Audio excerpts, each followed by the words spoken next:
On September 7th, 1987, in the waters off the Florida Keys, 68-year-old Walter Benjamin and his 69-year-old wife, Joanne, set out in their boat to spend the day together, like they had so many times before.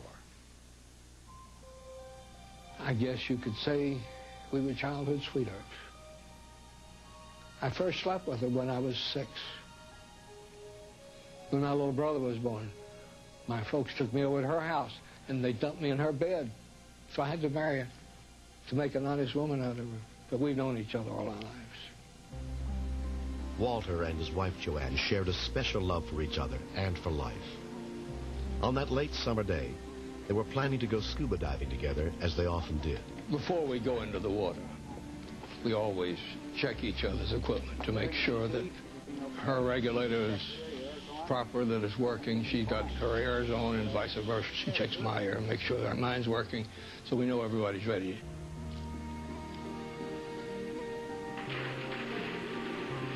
Then our custom was to proceed to the front of the boat, and we meet at the mooring line, and then we go down together. We never went down alone.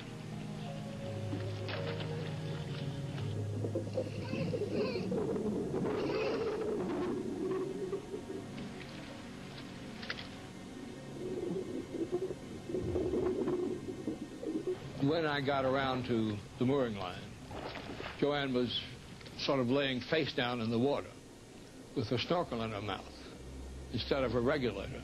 No, you don't have your regulator in here. Come on.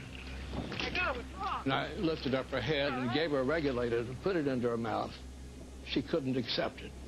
She said, I can't breathe. And that's the last she said, and she was just absolutely gone at that point. Help! Somebody help! Getting her around the boat was easy. I need help! Getting her into the boat Help me! was almost impossible, because we had to go up a ladder.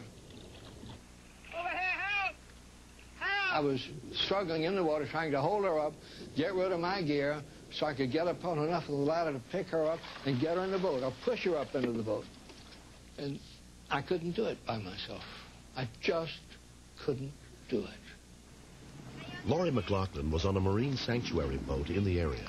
I was out on patrol with one of the officers, and we heard a gentleman yelling out for assistance. He was actually in the water with his wife, and they were at the stern of their boat. I need help! We went up to see what the problem was, and immediately realized that we had an emergency situation here. Somebody was in trouble.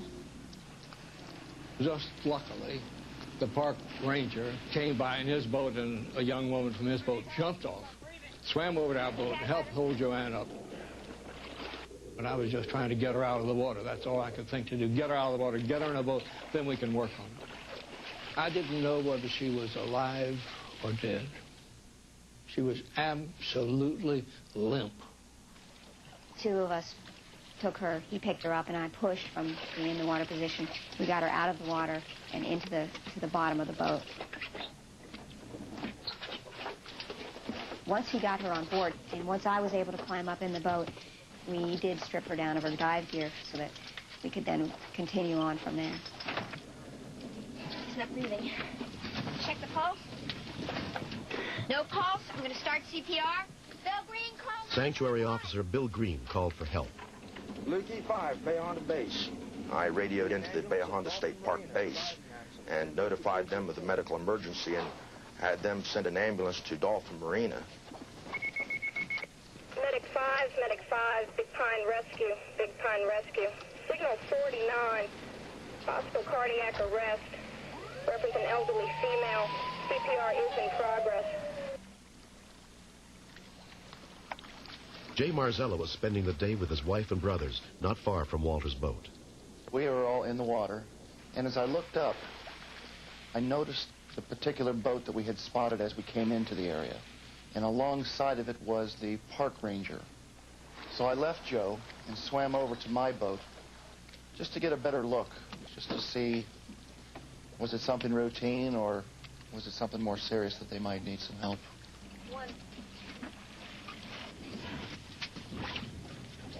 I just responded without even thought. You just become a machine and you just go with this programming that you had been trained with. So it didn't even occur to me that, oh, all of a sudden I'm going to have to use CPR for the first time. It was just get in there and go with it. Blue Key Ranger, Blue Key Ranger, Blue Key Ranger. This is the Phoenix. After hailing him 2 or 3 times on the radio and getting no reply, I shouted to him. Officer! Officer, you need any help? Yes, we need CPR assistance. At this point, I shouted to Joe that we need CPR. CPR! I swam down to Mark, tapped him, motioned him to come up. Both Joe and Mark Marzella were firefighters, trained as EMTs. We didn't know who was injured, what was happening. We just knew that somebody needed CPR at the time. We need help. Hurry. I saw an elderly lady lying on the deck of the boat, very obviously unconscious. When we continued, All I could think was that this poor man had lost his wife right there in front of us, right before our eyes.